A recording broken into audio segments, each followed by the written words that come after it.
Jan, estos aplausos son para ti, que te mejores pronto. Nuestra banda que no puede estar, pero está nuestro equipo para hacer de la banda. Gracias de verdad por esos aplausos tan entusiastas. Señores, gracias a ustedes, como siempre. Bienvenidos a este espacio, un espacio que trata siempre de llevar los temas de actualidad, entretenimiento sano, todo lo que pueda contribuir con la cultura, con la educación, con el pensamiento crítico, en fin, que lo disfrutamos muchísimo. Antes de que mis compañeras digan algo, hoy ha sido un día realmente intenso y yo quiero agradecer porque cuando se planifican viajes en el medio de estas semanas de trabajo, se complica todo. Quiero agradecer a la gente de Quisqueya es Moda en Nueva York, que este fin de semana van a dedicar su edición de este año a nuestra persona, así como a otras dos personas más muy relevantes en el mundo de la moda.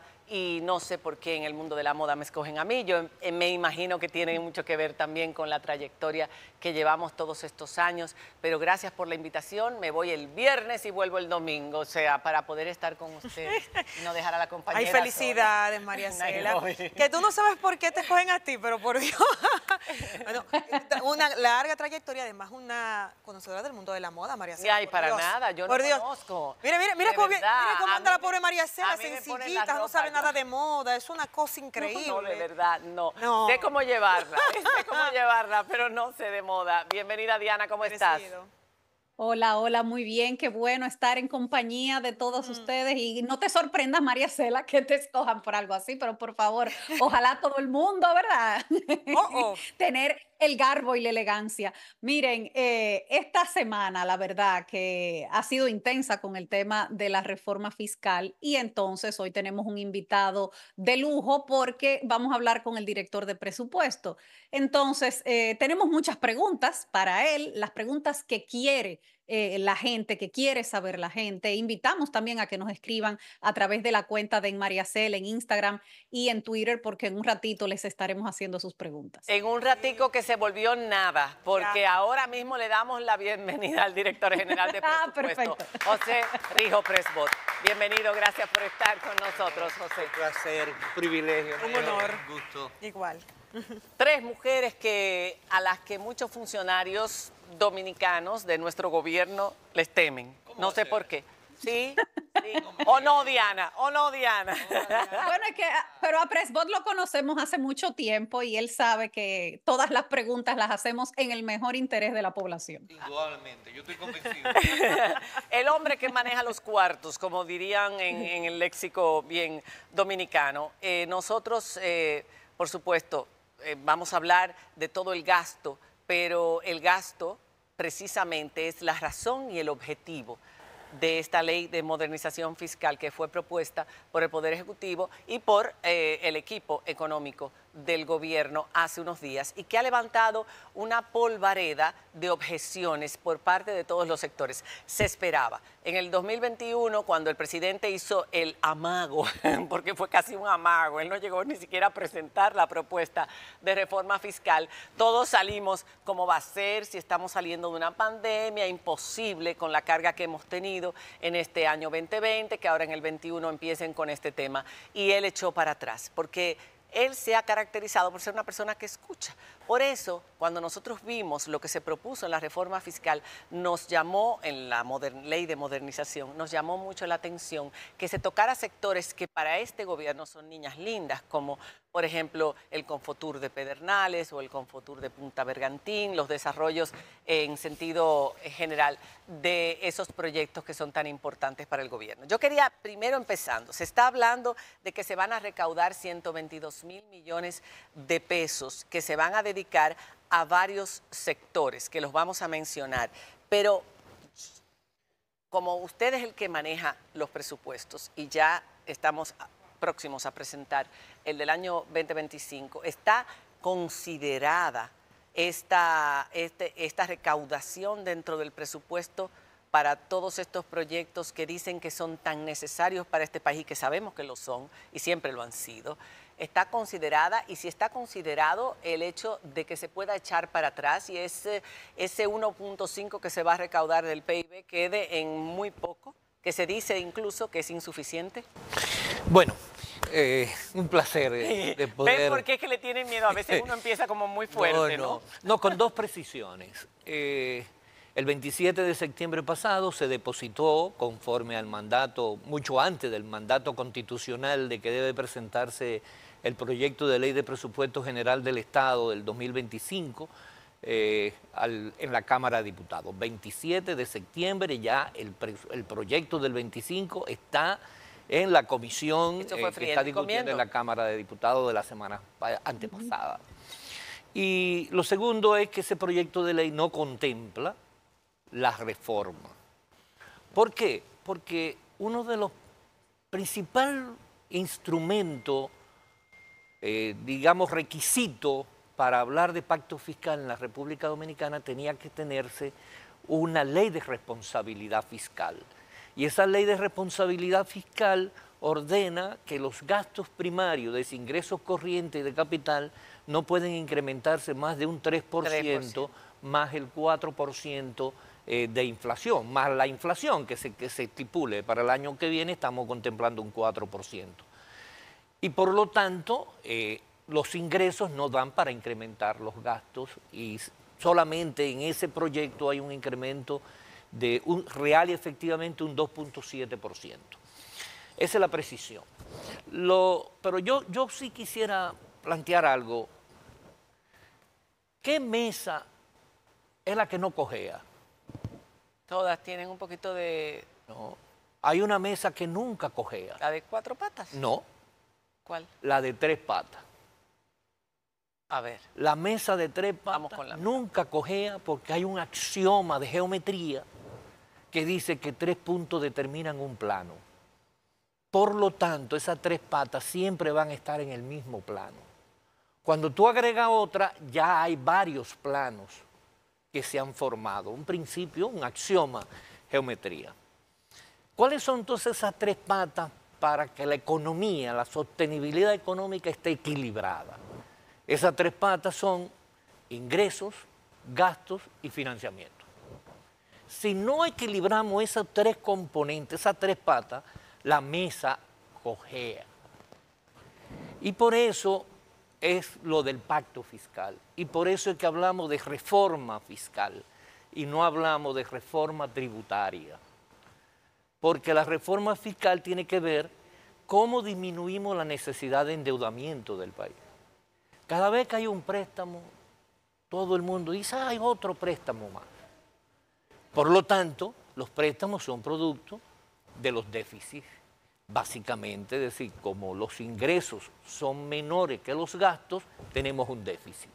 Y para cubrir ese déficit hay que tomar prestado.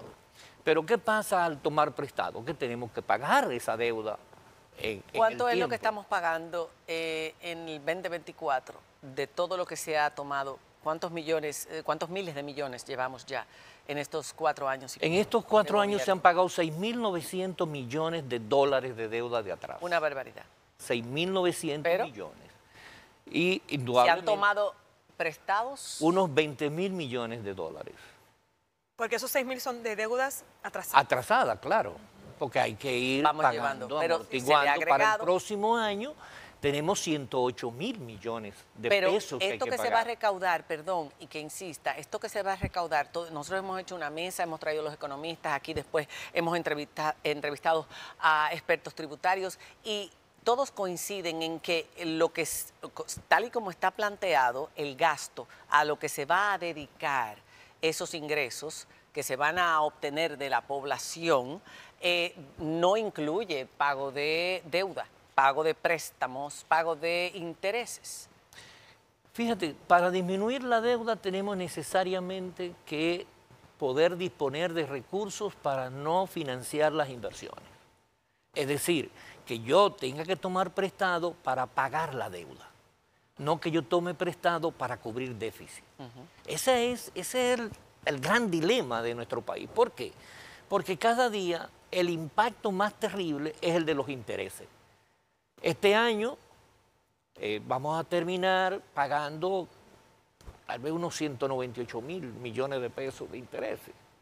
Pero para el año que viene tenemos 298.000 millones de pesos solo de intereses de la deuda. Y si a eso le agregamos la parte de la deuda que tenemos que cubrir del déficit cuasi fiscal, Para el próximo año son más de 45.000 millones de pesos. José. Sí, Diana. Sí, José, pues sí, porque quiero que entremos en la reforma fiscal. Y si vemos el cuadro que presentó el Ministerio de Hacienda de lo que se estima recaudar y en cuáles áreas específicas, si lo pueden poner en pantalla, por favor, esos 122.000 millones de pesos, uno ve que el mayor porcentaje de lo que se quiere recaudar está en el impuesto sobre el valor agregado, lo que ahora se va a llamar IVA, que todo el mundo conoce como ITEVIS. 75.000 millones de esos 122 son mediante la recaudación en la reforma fiscal por el ITEVIS. ¿Por qué poner un peso tan grande de esta reforma sobre el ITEVIS? Mi pregunta es, ¿no es siempre, y es lo que han dicho siempre todos los directores de la DGI, la mayor fuente de recaudación? Precisamente el IVA. Es lo más duro. El pueblo. Es lo más duro. Pero, la comida de la gente. Pero nosotros debemos plantearnos, porque más que lo que yo voy a recaudar es cómo yo lo voy a gastar. Ahí es que viene el problema grande.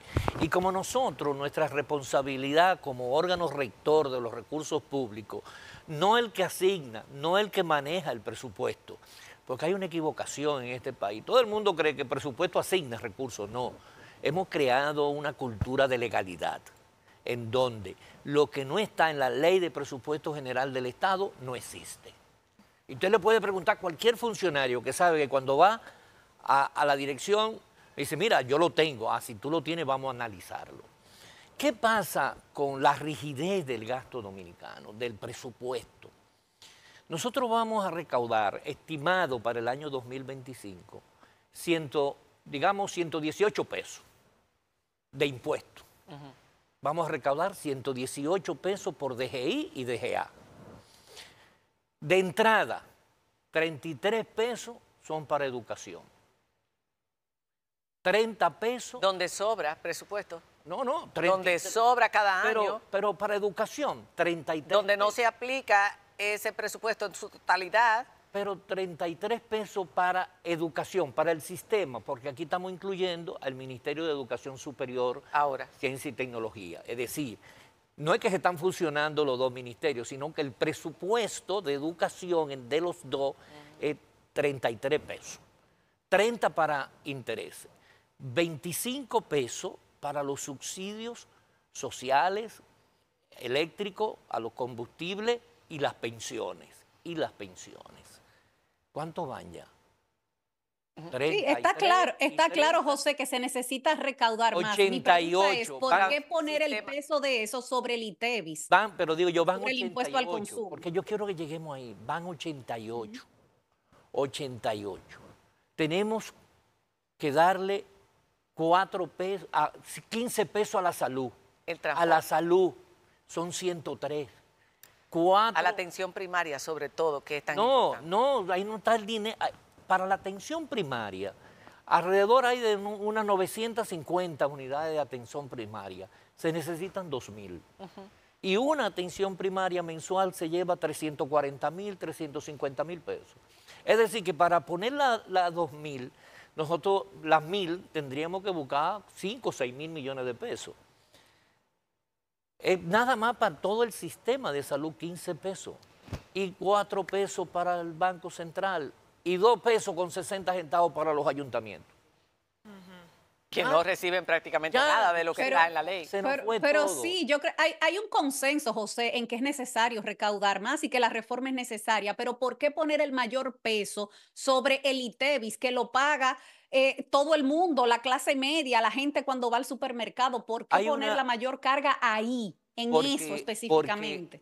Una de las razones fundamentales, y esto tenemos que discutirlo, indudablemente que el porcentaje con relación al que menos ingreso tiene un impacto más fuerte que el que más ingreso tiene. Pero el que consume mayormente es el que más dinero tiene. Por ejemplo, José, todo el mundo tiene que comer todos los días. Sí, pero ¿qué viene entonces? Y esto lo recomendó, no es la comida nada más. Esto lo recomendó el informe del 2010 de Yatali, que a mí me gusta traerlo a estas conversaciones, donde un grupo de expertos norteamericanos junto a personalidades como Eduardo Jorge Prat, José Luis Corripio, Rosa Rita Álvarez, Pepe Abreu, fueron parte del informe de...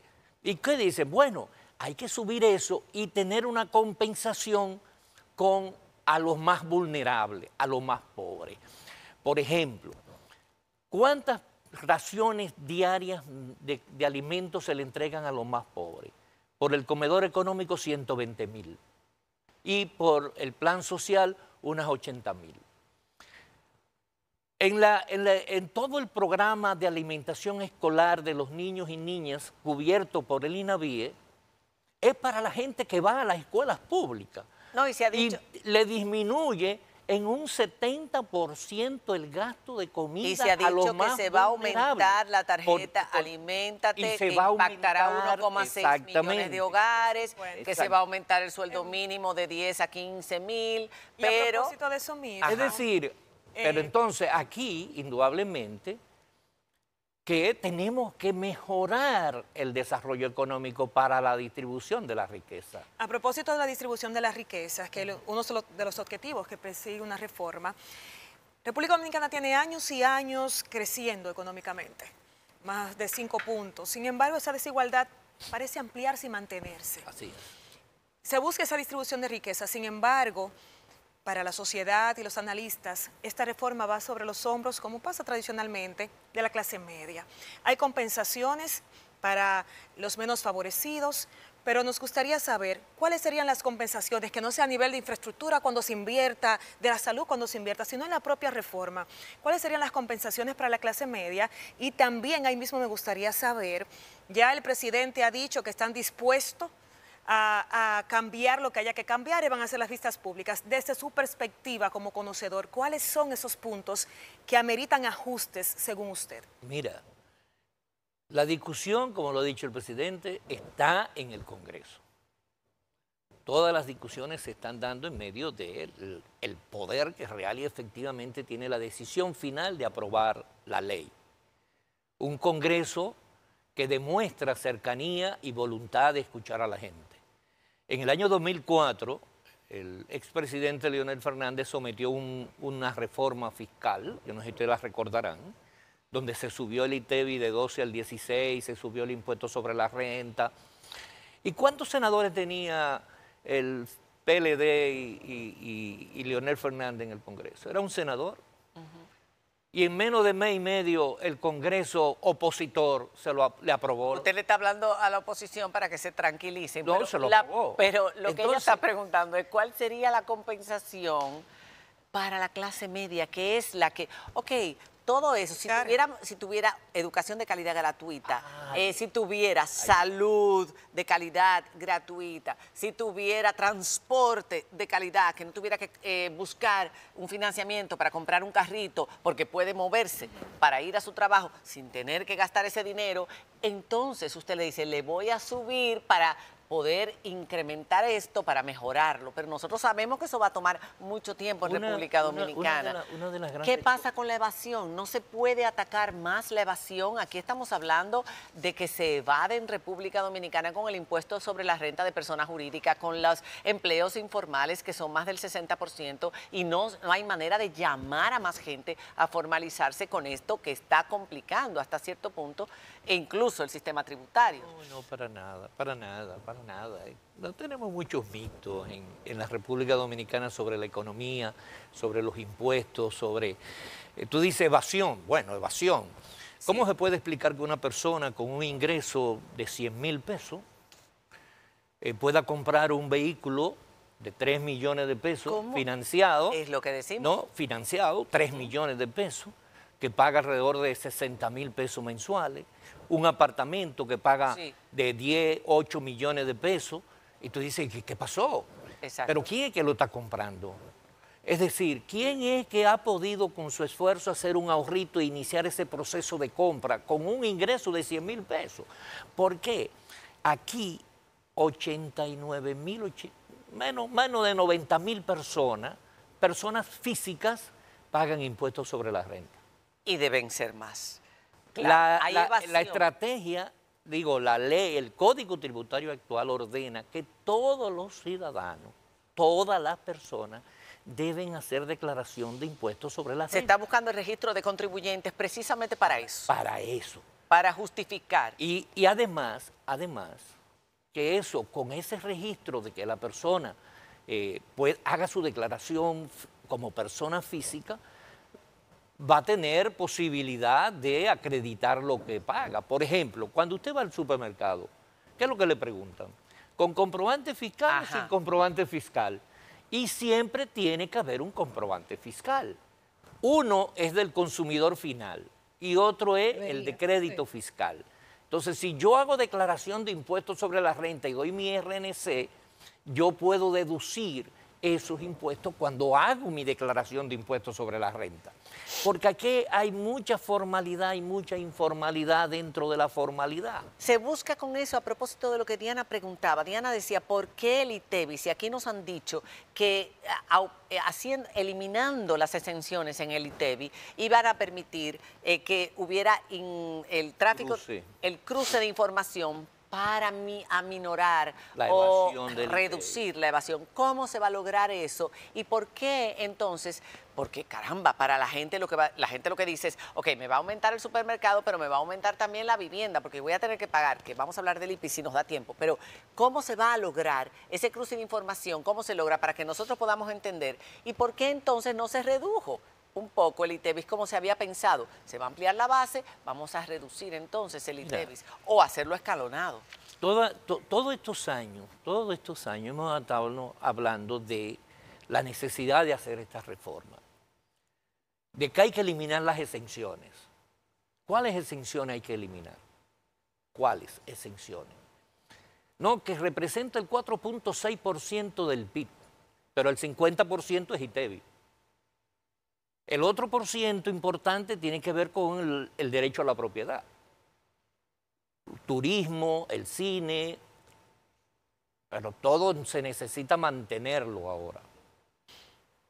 No se puede tocar a nadie, pero todo el mundo quiere que hayan más policía en la calle. Que se coja menos prestado y que se pague menos. Pero lo fundamental, primero eso, es lo primero, coger menos prestado. Pero para coger menos prestado tenemos necesariamente que ajustar los gastos. Por el lado del gasto, ¿qué hemos venido haciendo? Desde el 2020 comenzamos a disminuir instituciones, el DICAN, el despacho de la primera dama, OISOE, es decir, todo eso lo íbamos disminuyendo. Ahora, ¿qué pasó? Nosotros llegamos en un mundo totalmente cerrado. Sí. Totalmente cerrado.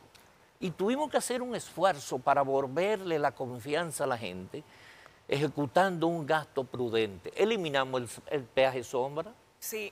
El peaje sombra costaba 1.500 millones de dólares. Sí, lo eliminaron. Por primera vez en todos los años electorales, porque aquí hablamos del gasto, de eficiencia, de brindarle confianza a la gente, de que los recursos que paga son bien utilizados. Por primera vez en un periodo electoral, hay superávit. ¿Usted dejaría la reforma tal cual está? Nosotros, y aquí yo tengo que incluirme en la línea del presidente, este es un gobierno que te escucha. ¿Cambiaría algo? Se va a escuchar. Bueno, pero usted cambiaría algo. Es que esto no es una decisión personal. No, es una apreciación como experto. No, esto es una decisión de país. Sí. De país, de responsabilidad de todo, de asumir que lo que hemos tenido la vida de poder mandar nuestros hijos a una escuela preprimaria, a un maternal. Sí, ¿no? sí. Nosotros que hemos tenido la posibilidad de viajar, de conocer otros mundos, entendamos que hay familias que no tienen una letrina, a pesar de su crecimiento por 50 años. Pero es importante, José, que la gente sienta que la reforma es justa. Y algo que la gente no ve justo es que el que tiene un Corolla o un Sonata pague de permiso de circulación lo mismo que el que tiene un Mercedes o un Ferrari porque son del mismo año. Que el que tiene una casita que todavía la está pagando al banco, que la adquirió un apartamento de 8 millones o 9 millones y que antes no pagaba IPI, ahora no solamente va a tener que pagar por esos 3 millones de diferencias. Se sino podría que revisar, esos son de los temas que se están revisando. Se consultó y ahora con eso el CES. significaría 30.000 pesos. Pero si se Porque baja, sobre el excedente. si se reduce, si se escucha a los sectores y se complacen algunas demandas, va a bajar la recaudación Indudablemente tendremos que ajustar las apreciaciones que estamos pensando. Por ejemplo, en lugar de incrementar en 13.000 millones de pesos la necesidad de la reforma policial, a lo mejor tenemos que bajárselo a 10.000. En lugar de incrementar la atención primaria en salud de forma tal que tengamos una unidad por cada 1.500 familias y podamos organizar la prevención en salud, determinando a través de promotores, de médicos de familia, ¿no? Determinando, por ejemplo, cuántas mujeres embarazadas hay en esas 1.500 familias, cuántas veces ha ido a atención a revisarse, cuántos niños están vacunados, qué vacuna le falta, ese inventario de salud que necesita este país, tendríamos que disminuir lo que le vamos a invertir. Fíjate una cosa, una de los problemas que se han dicho, por ejemplo, en salud, en la muerte materna, que es tan grave, tiene que ver con que no hay una atención previa. Así es, la atención primaria. Hablábamos de la clase media.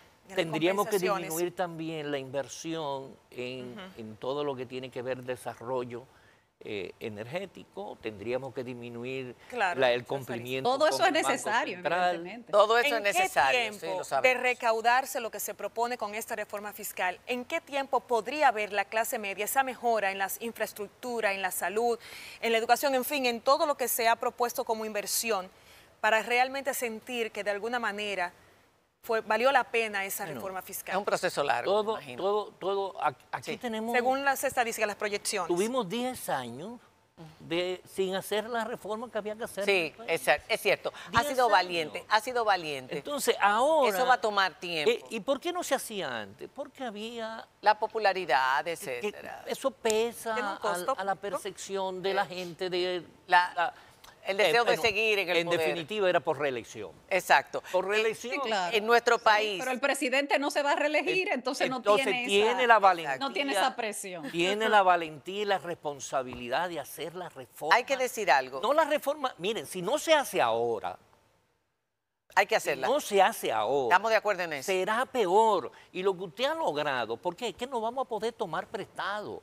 Para el año que viene tenemos que salir a buscar 5.500 millones de dólares. Lo que se esperaría sería peor. Y los intereses no van a incrementar. Ok, lo que se esperaría sería peor. Y estamos de acuerdo, pero como el presidente escucha y como todos los sectores están ahora hablando y todos se van a acercar, se espera que haya flexibilidad y que se entienda que los que más pueden son los que más tienen que aportar en este gasto que es necesario para el beneficio de todos, incluyendo de los que más pueden. Indudable. Sabemos que en República Dominicana por primera vez más de 110.000 títulos de propiedad se han entregado, que el transporte escolar también está funcionando, que más de 18.000 apartamentos han sido subvencionados por el Estado. No le estamos negando lo que el Estado ha sido capaz de hacer con lo poco que ha podido tener. Hemos rendido los chelitos. Han rendido los chelitos, pero el pueblo está pidiendo que sea más justa y que las cargas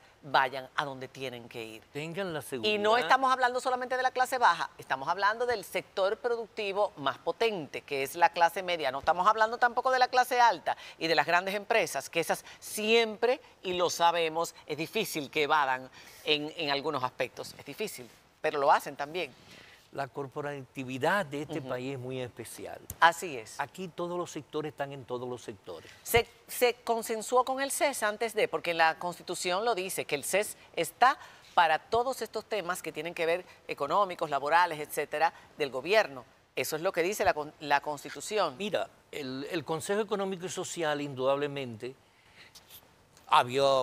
se estaba discutiendo, porque esta reforma se viene discutiendo desde el año 2010. Sí, pero en este periodo. CES, ¿por qué no se envió al CES? Muy simple, lo mismo que sucedió en el 2012. La composición del CES no responde a la integralidad de la representatividad de la República Dominicana. Pues esto tiene que ser arreglado. Porque tiene que ser arreglado.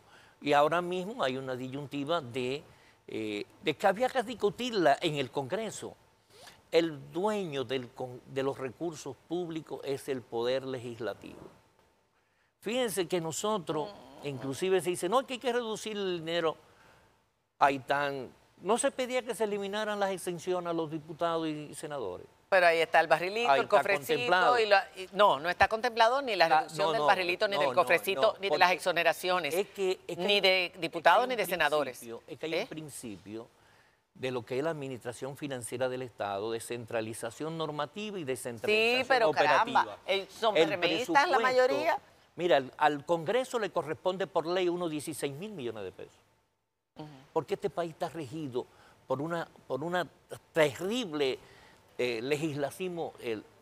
populismo legislativo. ¿Tú sabes cuánto le toca al presidente de la República por ley?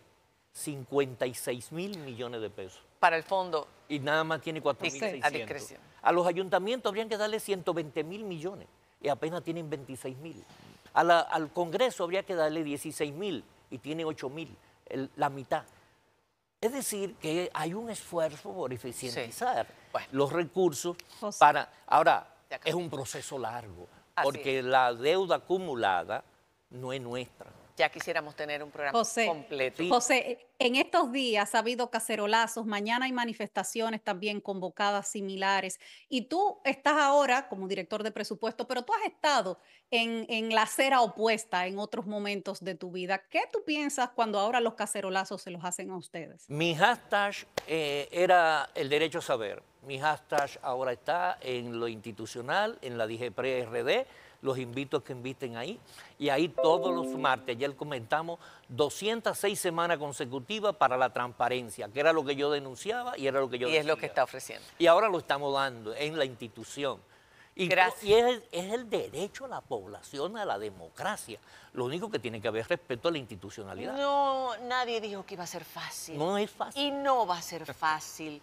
Va a ser un pulso con la sociedad civil, con los sectores empresariales, con los sectores que han sido beneficiados con incentivos. Así es que vamos a tener paciencia y lo bueno es saber que es un gobierno que está dispuesto a escuchar. Este gobierno Estamos conscientes que es necesario, pero que hay que escuchar para que los que menos tienen salgan menos afectados. Así y no será. me refiero a la clase baja nada más, sino a la clase media que en este país está empujando con mucho esfuerzo. 6.7 millones de dominicanos necesitan un subsidiado de salud.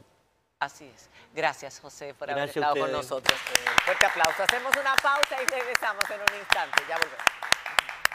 Tú eres la figura más importante del programa. Escríbenos a nuestro correo en mariacela@gmail.com. Llámanos al 809-565-4682. Síguenos en todas nuestras redes sociales, @enmariacela. Y disfruta de nuestros contenidos cuando quieras en nuestro canal de YouTube. Suscríbete y activa las notificaciones. Eres parte de este programa. Queremos saber tu opinión.